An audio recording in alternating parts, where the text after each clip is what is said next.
So today I'm going to look at this monster drill bit from Rutlands. It is a template bit,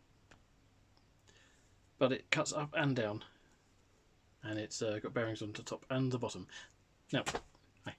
Now the reason for that is, and we'll show more in a minute, when I cut the splines out for guitar necks, I strap them into a jig and then nibble away at it with a normal router bit, like a spade bit, that gradually going up and up and up and up.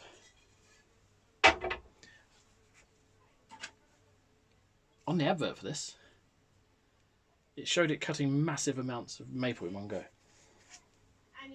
Let's see if that's possible. So, rather than the half-inch spade bit that would gradually creep up, which wasn't this one actually, but it's just here for a demo.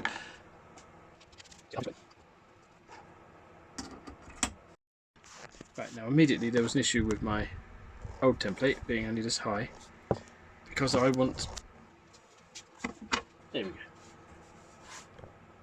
go. Basically, I want the down shear blades to cut down from the top of the wood, and the up shear ones to cut up. That way, minimising the point, well, minimising the chance of tear out. But to do that, I needed to make my template sled a lot thicker, so I can actually bring this up to a point where that's going to happen. So the down is cutting down, the up is cutting up. Now, it's been pointed out to me that I've now got router blade protruding above the actual workpiece, which makes it a lot more dangerous. I'll see if there's anything I can do about that in the future, but I could probably bring it down a fair bit. So we're still, still down cut. Yes. Okay, cool. I didn't want the down shear to be cutting through the bottom. So now, okay, so that is the height it has to be.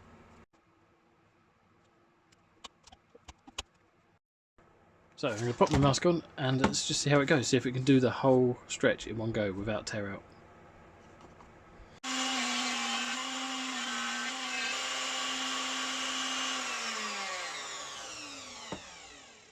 Okay, the camera angle probably wasn't the best because I had to steer around the bandsaw, but it managed to successfully work. I'm really happy about that. You can see it's really rough still because I didn't actually put it far enough onto the template, so I'm just going to shuffle it over a bit and have another go.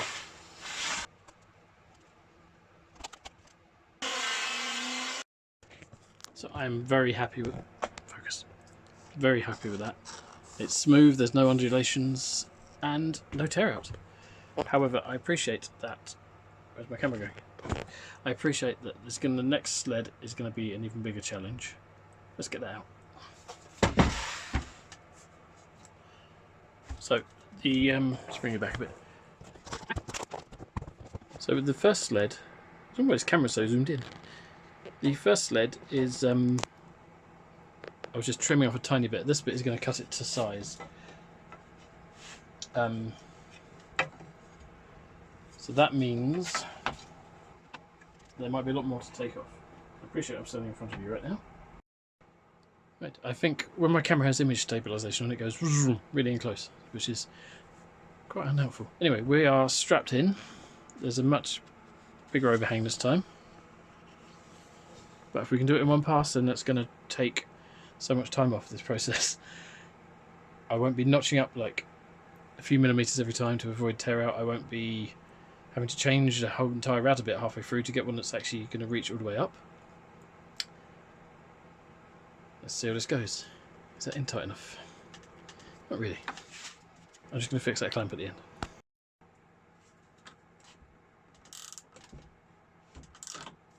Okay, I'd moved it recently back, so because, as mentioned before, it is protruding above the height of the piece, I didn't want it to get... I didn't want to try and cut through the clamp. Anyway, let's see if we can do this in one pass. I will be very happy.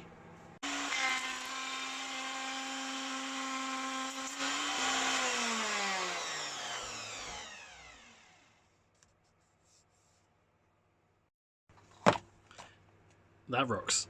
Okay, now that may have just been luck on one piece. I'm going to now do the other 5 pieces of neck spline. I only need 3 of them, but I cut 5 just in case it all went horribly wrong.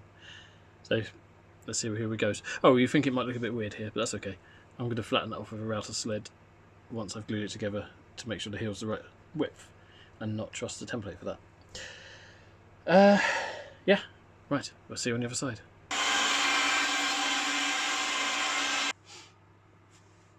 And that's what I just attached the camera to the pole with. So here we have lots of splines, all perfectly and smoothly done, and in such a fraction of the time using a normal spade bit. And there's no undulations and rippling, there's no tram lines that you might expect from just going up and up and up. I'm happy. I hope you're happy. Bye.